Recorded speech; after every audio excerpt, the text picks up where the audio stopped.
ज्ञानी का गुण। देखो बेताल, मैं तुम्हारे टुकड़े टुकड़े कर डालूंगा। नहीं महाराज, चलो मैं चलता हूँ। बेताल राजा विक्रम की पीठ पर इस प्रकार लटक गया जैसे कोई बंदर का बच्चा माँ की गर्दन से लटक जाता है। विक्रम उसे लटका कर चल पड़ा। अभी थोड़ा ही रास्ता पार हो पाया था कि बेताल बोला, राजा विक्रम, कहानी सुनो। बकवास बंद करो, मैं तुम्हारी एक ना सुनूंगा। राजा विक्रम, इतना गुस्सा ना करो, रास्ता आराम से कटेगा, सुनो। और बेताल कहने लगा, राजा विक्रम, मगध देश में एक धर्मात्मा ब्राह्मण रहता था। उसके 2 पुत्र थे। पुत्र बड़े ही मेधावी थे।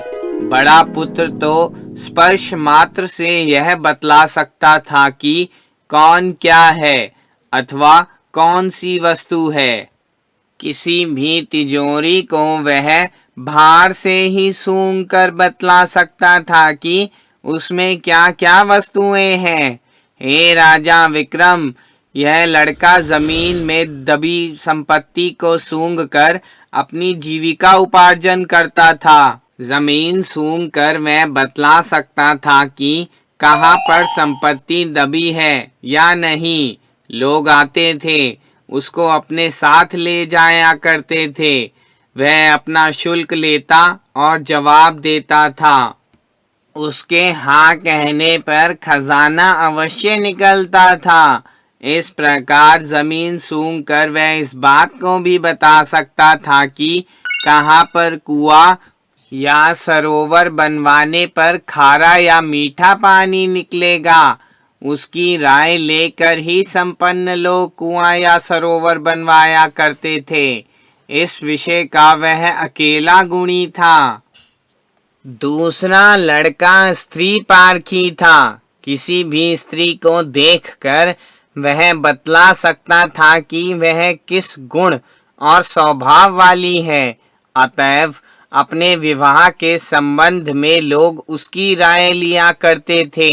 ब्राह्मण का यह लड़का अपने इस गुण के कारण अच्छी जीविका पाता था। यह उसका व्यवसाय था। दोनों भाइयों की ग्रहण शक्ति गजब की थी। राजा विक्रम, जो जन्म लेता है वह मृत्यु को प्राप्त होता है। धर्मात्मा ब्राह्मण मरणासन हो गया, उसे लकवा मार गया था। दोनों पुत्रों ने बड़ी सेवा की। वैद्य राज ने इलाज किया और कहा, कछुआ ले आओ, उससे इनके लकवे का इलाज संभव है। दोनों भाइयों ने गंध के कारण कछुआ लाने से इनकार कर दिया।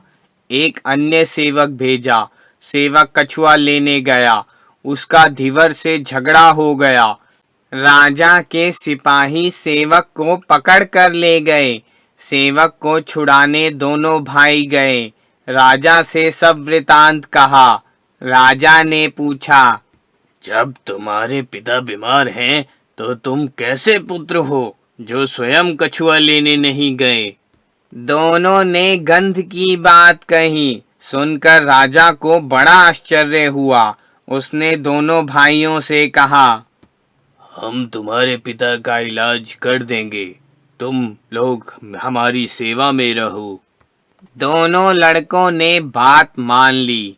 हे राजा विक्रम, राजा के इलाज के कारण वह धर्मात्मा ब्राह्मण शीघ्र ठीक हो गया। दोनों ब्राह्मण पुत्र राजा की सेवा में लग गए। एक दिन की बात है। एक कीमती हार को लेकर 2 व्यक्ति आपस में लड़ते हुए राज दरबार में आए। दोनों हार अपना बतला रहे थे। दोनों अपने अपने प्रमाण दे रहे थे। राजा ने तब दूसरे लड़के से कहा, फैसला करो, हार किसका है? धर्मात्मा ब्राह्मण के लड़के ने बारी बारी से दोनों के हाथ सूंघे। फिर हार को सूंघ कर उसने यह बतलाया कि हार मोटे आदमी का है। मोटा आदमी प्रसन्नता से चीख पड़ा, महाराजा धीराज की जय हो, उचित निर्णय है। दूसरे ने भी बात मान ली। तब तुम हार अपना क्यों बतला रहे थे? राजा ने पूछा। अन्नदाता क्षमा करो, हमने इन लड़कों के बारे में सुन रखा था, इस कारण परीक्षा लेने का मन हो गया। हम ब्राह्मण हैं महाराज। राजा प्रसन्न हो गया। लड़के की योग्यता की सबने भूरी भूरी प्रशंसा की। दोनों का और भी सम्मान बढ़ गया। समय बीतता गया। राजा के राज्य में एक अत्यंत रूपवती गणिका आई। उसके सौंदर्य का समाचार राजा को मिला। राजा ने धर्मात्मा ब्राह्मण के लड़कों से कहा कि वह परख कर बताएं गणिका कैसी है। दोनों ने प्रस्ताव स्वीकार कर लिया। दोनों गणिका के पास गए। उस समय वह अपने बगीचे में झूला झूल रही थी। दोनों ने उसको देखा। वह दोनों उसके पास गए। गणिका ने उसका स्वागत किया। धर्मात्मा ब्राह्मण का बड़ा लड़का गणिका पर मोहित हो गया। गणिका भी उसकी ओर आकर्षित हो गई। वार्तालाप कर दोनों लौट आए। राजा के पास गए। कैसी है वह? अनुपम सुंदरी है महाराज। बड़ा लड़का बोला। गुणों की क्या बात है? अन्नदाता, गणिका सरल स्वभाव की है, उत्तम चरित्र है, पर वर्ण संस्कार संतान है। उसका पिता ब्राह्मण और माँ शूद्र है।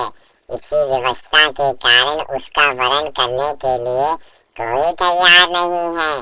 फलतः वह गणिका बन गई है। राजा ने गणिका को अपने दरबार की नर्तिका बना दिया। वह राजा की बात सुनकर हैरान रह गई। बोली, महाराज, आपको मेरे माता पिता का ज्ञान कैसे हो गया? यह तो अत्यंत गोपनीय विषय है। आश्चर्य। राजा ने धर्मात्मा ब्राह्मण के लड़के का गुण बतला दिया।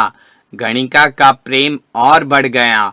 उसने बड़े लड़के को अपने निवास पर आमंत्रित किया तथा भोग विलास किया। धर्मात्मा ब्राह्मण का बड़ा लड़का बोला, तुम तो मुझे दुख दे रही हो। क्यों? तुम्हारे उस गद्दे में एक बाल है, वह चुभ रहा है। हाँ प्रिय। उस शानदार गद्दे से सेमल की रुई की तहों में से सचमुच एक बाल निकला। गणिका चकित रह गई। वह गदगद हो गई। उसका प्रेम और प्रगाढ़ हो गया। दोनों आनंद युक्त रहने लगे। हे न्याय प्रिय राजा विक्रम, बतलाओ कि दोनों में से कौन अधिक गुणी है, बड़ा लड़का या छोटा लड़का? विक्रम से बेताल ने अपना प्रश्न कर दिया। विक्रम चुप रह गया। बेताल ने अपना प्रश्न दोहराया। जवाब दो विक्रम। देखो बेताल, राजा विक्रम ने कहा, ज्ञानी के ज्ञान की कोई सीमा नहीं होती। दोनों अपने स्थान पर योग्य हैं। रुई में छिपा बाल लड़के को चुभा क्यों? बेताल बोला। वह बाल चुभा इसलिए कि उसमें गंध थी। विक्रम ने कहा। वह किसी नीच पशु का बाल रहा होगा। तुम ठीक कहते हो राजा विक्रम। बेताल ठठाकर हंस पड़ा। उसने भागने का प्रयास किया, पर इस बार वह विक्रम की पकड़ से निकल ना सका। छटपटा कर रह गया। राजा विक्रम अपनी इस सफलता पर खुश होकर तेज तेज चल पड़ा। अब वह बेताल को भागने नहीं देगा। उसे लेकर शमशान तक जरूर पहुंच जाएगा।